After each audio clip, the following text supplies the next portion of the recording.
Salut, j'espère que tu vas bien. Dans cette vidéo, je vais te montrer comment faire des variantes personnalisées sur ta boutique avec le Storytem.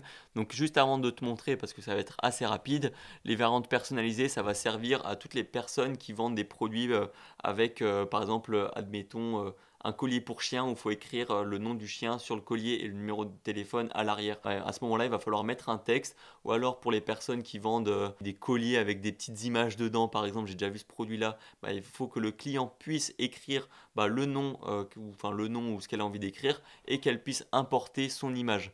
Donc voilà, c'est pas très compliqué à mettre en place, il y a une fonctionnalité prévue pour sur le Storytem, donc c'est parti. On va voir ça, donc là on est sur la boutique démo du Storytem Silis. En soi, c'est pas vraiment un produit qui nécessite une variante personnalisée, mais c'est pour te montrer la fonctionnalité et te montrer que c'est assez simple. Donc il faut déjà tout d'abord avoir le sélecteur de variantes activé, c'est très important, sinon ça ne fonctionnera pas. Et on va du coup ajouter un bloc juste ici, juste en dessous, et on va choisir la variante personnalisée. Donc là on peut voir qu'il y a quelque chose qui s'affiche, on va cliquer dessus pour le modifier. On peut modifier le titre ici, bon là en soi c'est texte, mais on pourrait très bien mettre nom, prénom par exemple. Et placeholder, pareil, on va mettre la même chose.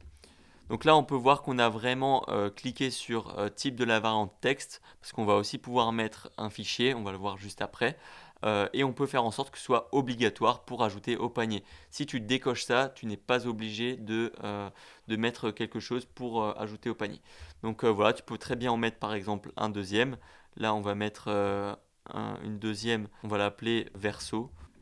Ici, on va garder le texte et du coup, celui-là, par exemple, on va mettre recto. Dans le cas, si on reprend l'exemple du collier pour chien, où du coup, il y a le côté avec le nom du chien et de l'autre côté, le numéro de téléphone du propriétaire, par exemple. Donc là, on a recto et verso. Si maintenant, on veut ajouter une image, ça va être très simple. On va faire ajouter ici. On va faire variante personnalisée, encore une fois. Et là, cette fois-ci, on va mettre un fichier. Et là, on va mettre cliquer pour ajouter une image. Voilà, par exemple. Voilà, tac.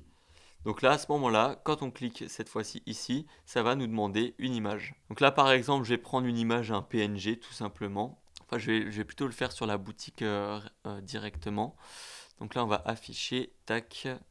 On va aller sur la page produit. Ici, on va mettre un texte. Voilà, on va ajouter une image. On va mettre ici Moon.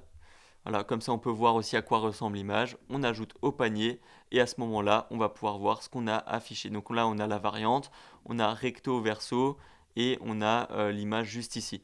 Donc là, à la limite, on pourrait modifier ce texte-là, on peut juste mettre image. Donc c'est tout pour cette fonctionnalité, c'est assez simple d'utilisation. Encore une fois, il suffit juste d'ajouter un bloc sur la page produit et rien de plus compliqué. Donc si jamais tu as d'autres questions par rapport à ça, n'hésite pas à les poser dans les commentaires ou bien l'adresse mail contact@story-time.com. Et comme d'habitude, le Storytime est disponible dans la description avec 7 jours d'essai gratuit. Et c'est à peu près tout. Donc jusqu'à la prochaine fois, porte-toi bien, travaille bien et crois en tes rêves. Ciao!